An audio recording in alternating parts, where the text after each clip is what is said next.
ہم جان گئے کہ اللہ اعمال و آثار کو لکھتا ہے، لیکن یہ سمجھ میں نہیں آ رہا کہ یہ امام مبین کون ہے۔ تو تفسیر عمدۃ البیان میں موجود ہے،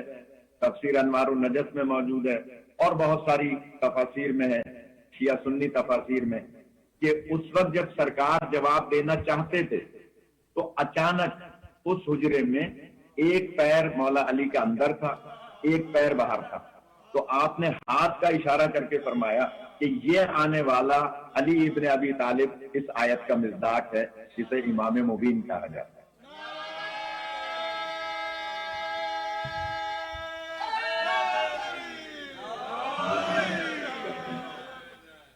کسی بچے کو بھی نعرہ لگانا چاہیے۔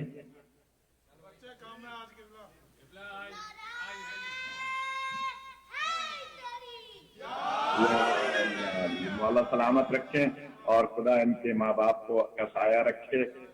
دلی دعائے مولا کائنات کے بارے میں اس وقت صحابہ کے جو دل میں گویا خواہش تھی وہ پوری نہیں ہوئی، تو پھر انہوں نے تھوڑی سی گویا شرمندگی کا اظہار کرتے ہوئے کہا اچھا یہ علی امام مبین ہے، تو بتائیے ان کے بعد کون امام مبین ہوگا؟ تو اس وقت یہ علماء اہل سنت نے، جن کی کتابیں میرے سامنے، میں اس وقت اپنی لائبریری میں ہوں اور ان کی کئی کتابیں میرے سامنے موجود ہیں، قاضی عیاض کی کتاب موجود ہے، فتح باری جسے بخاری کہتے ہیں وہ موجود ہے، جس میں سرکار نے فرمایا کہ میرے بعد علی جو کہ اس آیت کے مصداق ہیں، ان کے بعد ان کے لال حسن ابن علی، اور پھر ان کے دوسرے بیٹے حسین ابن علی، اور ان کے بعد علی ابن الحسین، ان کے بعد محمد ابن علی، پھر ان کے بعد جعفر ابن محمد، پھر ان کے بعد موسیٰ ابن جعفر، اور ان کے بعد پھر علی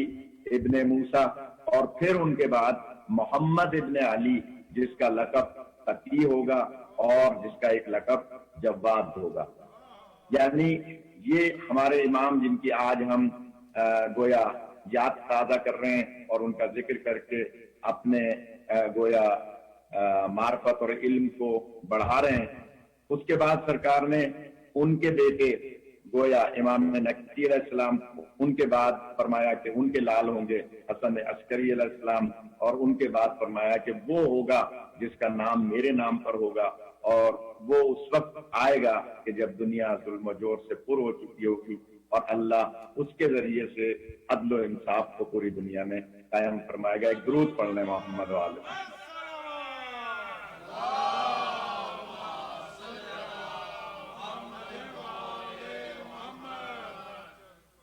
خدا سلامت رکھے۔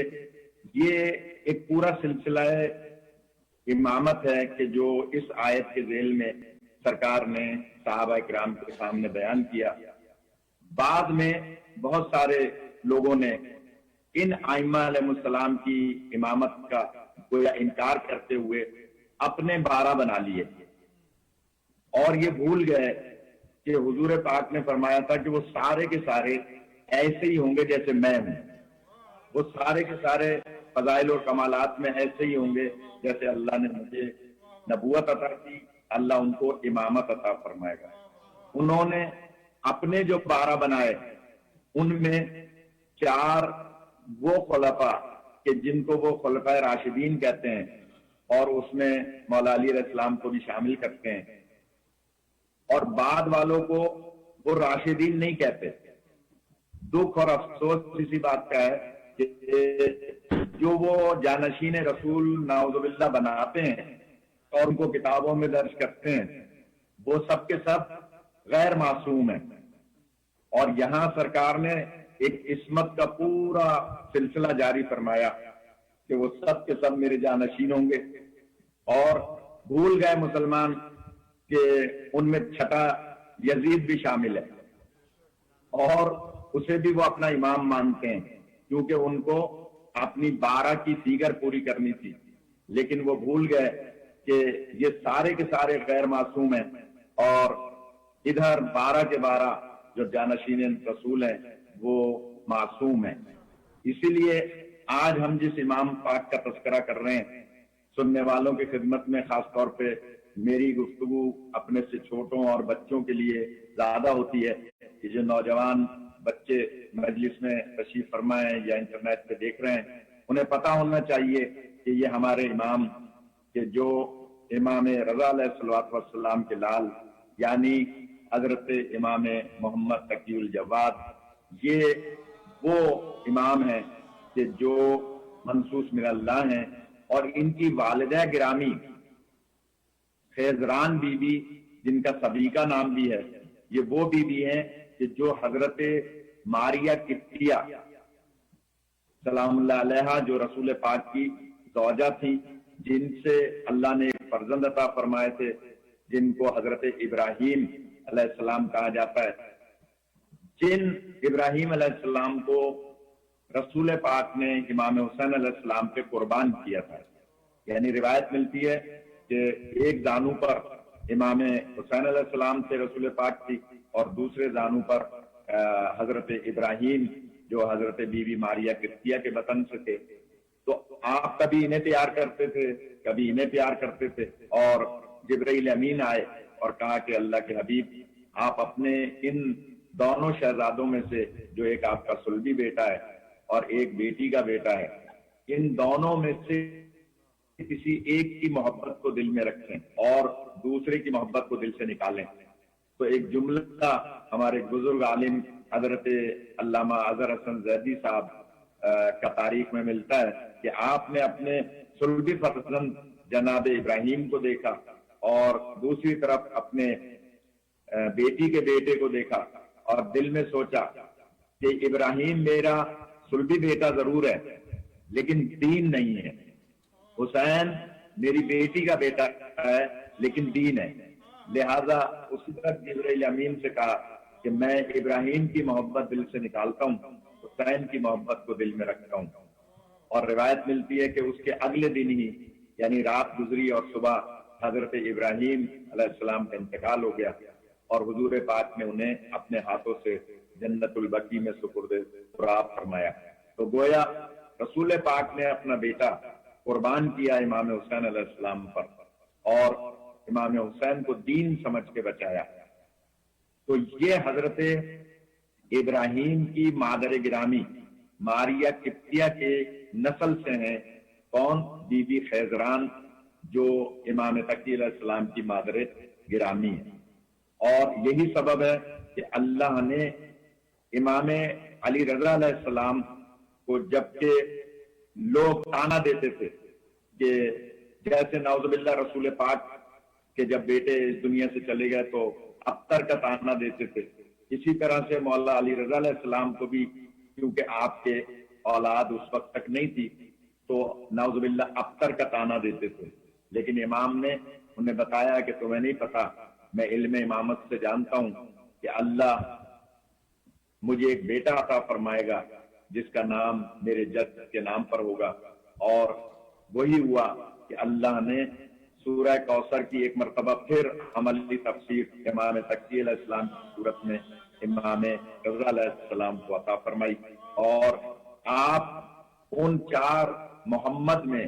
وہ محمد ہیں کہ جو اپنے جد کے نام کو روشن فرماتے ہیں۔ بچوں کے لیے عرض کروں گا کہ یہ واحد امام ہیں اس کڑی میں کہ جنہیں اللہ نے کم سنی میں ظاہری طور پر امامت عطا فرمائی، حالانکہ ہمارے سارے امام ہوتے ہیں، چاہے وہ سن و سال کے اعتبار سے چھوٹے ہوں یا بڑے، امام ہوتا ہے، وہ امام ہوتا ہے۔ لہذا آپ کو ظاہری طور پر جو امامت ملی وہ بعض روایات میں 7 سال میں اور بعض میں 5 سال کی عمر میں آپ کو گویا امامت ملی، لیکن اگر آپ ان کے معجزات اور کرامات اور آپ کی فضائل و مناقب کا اندازہ لگائیں تو میں 2 جملے عرض کروں گا کہ امام